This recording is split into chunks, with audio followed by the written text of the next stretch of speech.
Alors, des chefs juifs disent à Jésus, « Fais un signe extraordinaire devant nous.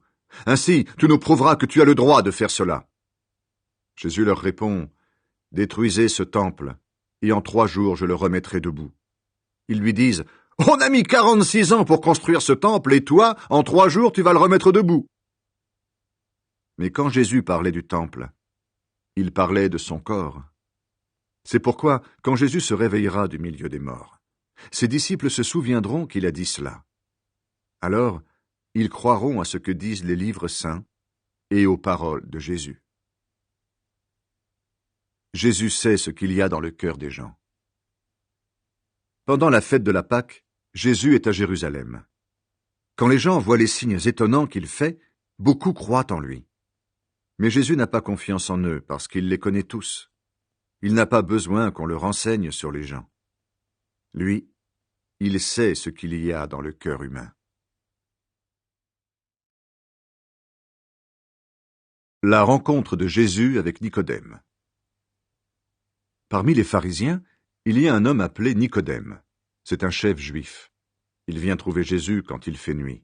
Il lui dit, « Maître, nous le savons, Dieu t'a envoyé pour nous enseigner.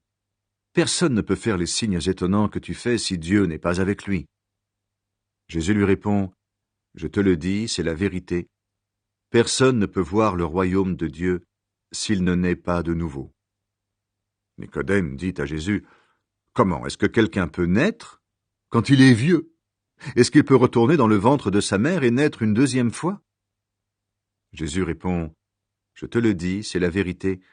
Personne ne peut entrer dans le royaume de Dieu s'il ne naît pas d'eau et d'esprit. Ceux qui sont nés d'un père et d'une mère appartiennent à la famille des humains, et ceux qui sont nés de l'Esprit Saint appartiennent à l'Esprit Saint. Ne sois pas étonné parce que je t'ai dit, vous devez naître de nouveau.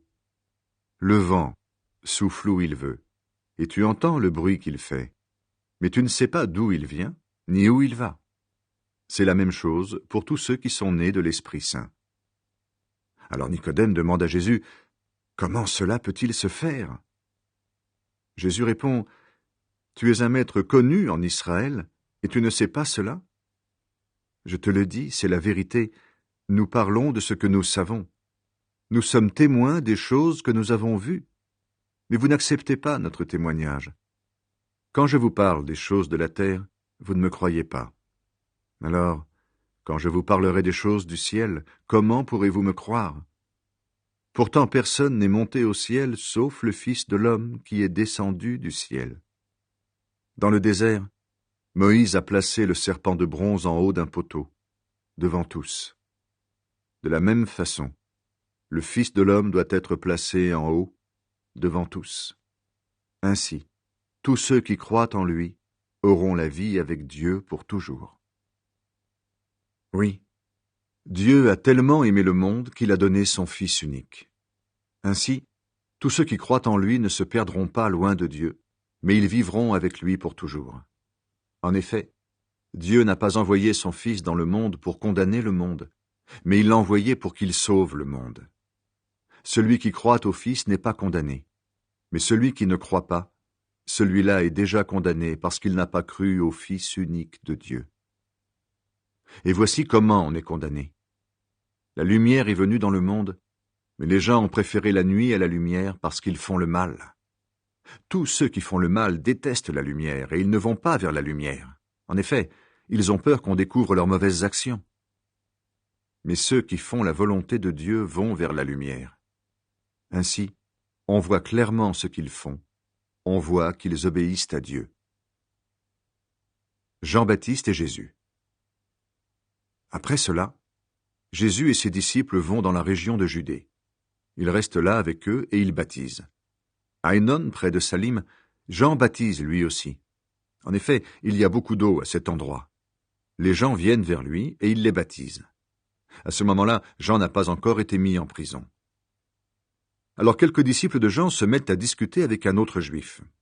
Ils parlent de la façon de se rendre pur selon la coutume.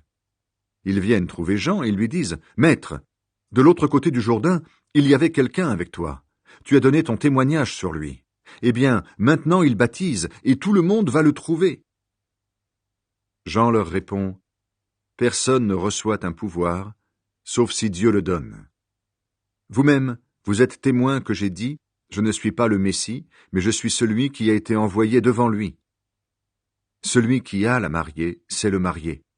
Mais l'ami du marié reste près de lui, il l'écoute, et il est tout joyeux d'entendre la voix du marié. Je suis donc dans la joie, et maintenant, ma joie est complète. Lui, Jésus, doit prendre de plus en plus de place, et moi de moins en moins. Celui qui vient d'en haut est au-dessus de tous. Celui qui vient de la terre appartient à la terre, et il parle des choses de la terre. Mais celui qui vient du ciel est au-dessus de tous. Il rend témoignage des choses qu'il a vues et entendues. Mais personne n'accepte son témoignage. Celui qui accepte son témoignage montre bien que Dieu dit la vérité.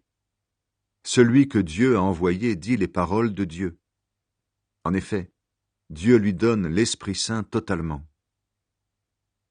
Le Père aime le Fils, et il a tout mis dans ses mains.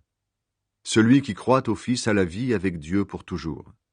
Celui qui refuse de croire au Fils ne verra pas cette vie, mais la colère de Dieu restera sur lui. La rencontre de Jésus avec une femme de Samarie. Les pharisiens entendent dire « Jésus a plus de disciples que Jean et il baptise plus que Jean ». Mais en fait, Jésus ne baptise personne, seuls ses disciples baptisent. Quand Jésus apprend ce qu'on raconte, il quitte la Judée et il retourne en Galilée. Pour cela, il doit traverser la Samarie. Il arrive près d'une ville de Samarie appelée Sichar. Elle est près du champ que Jacob a donné à son fils Joseph. À cet endroit, il y a le puits de Jacob. Jésus est fatigué par le voyage, et il s'assoit au bord du puits. Il est à peu près midi. Une femme de Samarie vient chercher de l'eau. Jésus lui dit « Donne-moi à boire ». Ses disciples sont allés à la ville pour acheter à manger. La femme samaritaine dit à Jésus « Comment, toi, un Juif, tu me demandes à boire à moi, une Samaritaine ?» En effet, les Juifs n'ont pas de contact avec les Samaritains. Jésus lui répond « Tu ne connais pas le don de Dieu. Tu ne connais pas celui qui te dit « Donne-moi à boire ». Sinon, c'est toi qui demanderais à boire, et je te donnerai une eau pleine de vie. La femme lui dit « Seigneur, tu n'as rien pour puiser de l'eau, et le puits est profond. Cette eau pleine de vie, où peux-tu la prendre? Toi, est-ce que tu es plus grand que Jacob, notre ancêtre?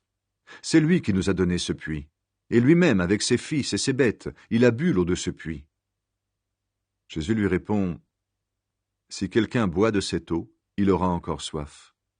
Mais s'il boit l'eau que je lui donnerai, il n'aura plus jamais soif. Au contraire, l'eau que je lui donnerai deviendra en lui une source, et cette source donne la vie avec Dieu pour toujours. » La femme lui dit « Seigneur, donne-moi cette eau. Alors je n'aurai plus soif et je n'aurai plus besoin de venir puiser de l'eau ici. » Jésus lui dit « Va appeler ton mari et reviens ici. » La femme lui répond « Je n'ai pas de mari. » Jésus lui dit « Tu as raison de dire « Je n'ai pas de mari. » En effet, tu as eu 5 maris, et l'homme que tu as maintenant, ce n'est pas ton mari.